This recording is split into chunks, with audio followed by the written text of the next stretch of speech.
That Easter was unusually cold. The kind of cold that seeps into the bones and refuses to leave. Rain had been falling through the night and all through the day, carried by a sharp wind that made even healthy people want to stay indoors. It was on that day, while driving, that I noticed a dog walking in a way that immediately felt wrong. Her steps were uneven, hesitant, as if every movement required effort and thought. Something in her posture made me slow down the car, then stop, then turn around. I followed her for a short distance and quickly realized that this was not simply an old dog wandering. Something was very wrong. She was shaking. Not from excitement or fear alone, but from cold and exhaustion. Her body looked stiff, delayed, as if her mind and muscles were no longer working together. I decided not to guess any longer and drove to the nearest small store, where they sold prepared food. I bought cooked meat and asked them to warm it up, hoping that at the very least she could eat something warm and feel human kindness again, even if only for a moment. When I returned, she had stopped walking. She was standing still, as if waiting. Not running away.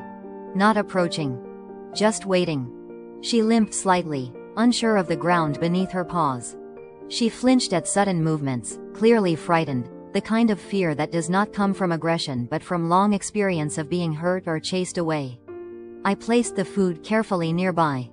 At first, she did not come closer. I wondered if she could see properly.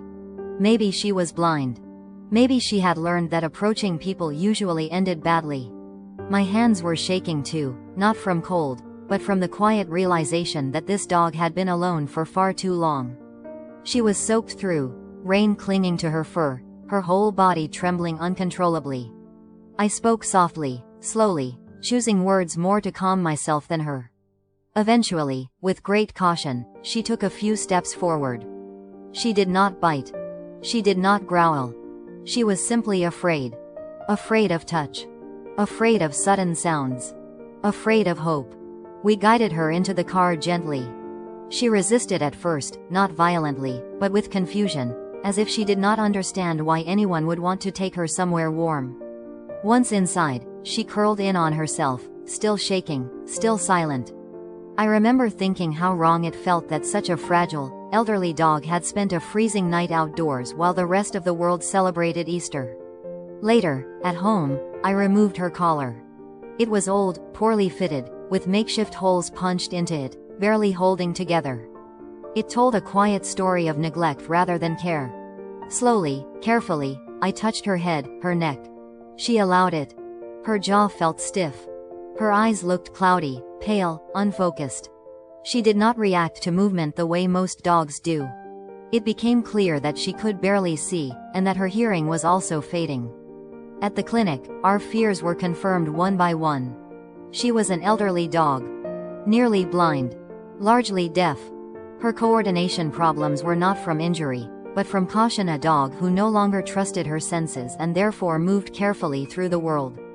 Tests followed. Blood work. X-rays. Ultrasound. The results painted a heavy picture, chronic illness layered upon chronic illness. Kidney disease, pancreatitis, gastritis, urinary stones, tumors. Conditions that do not come from one bad day, but from years of hardship and untreated decline. And yet, despite all of this, she did not fight us. She did not resist out of anger. She endured. Painful examinations. Unfamiliar hands. Strange sounds.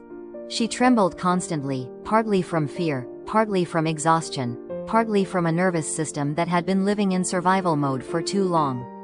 We named her Elena. A gentle name, for a gentle old soul. At home, everything was slow. Eating was difficult. She refused most food. She ate only at night, when the house was quiet, when no one was watching, as if she needed privacy even for survival. Medication had to be hidden carefully.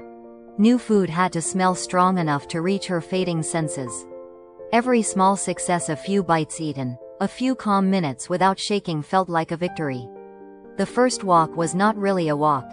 It was a careful exploration of a courtyard she had never known. She sniffed every blade of grass, every corner, every unfamiliar scent, her tail low but moving slightly. For the first time, I saw something close to relief on her face. Not happiness yet. Just the absence of fear. That day, under the gray sky after the rain, I saw her pause, lift her head, and simply stand there, breathing. No longer running. No longer waiting for the worst. Just existing.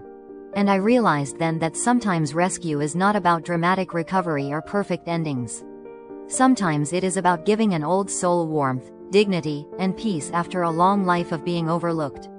She may never run like a young dog. She may never see clearly again. But she is no longer cold. She is no longer alone. And on a day when the world felt harsh and indifferent, that felt like something quietly sacred.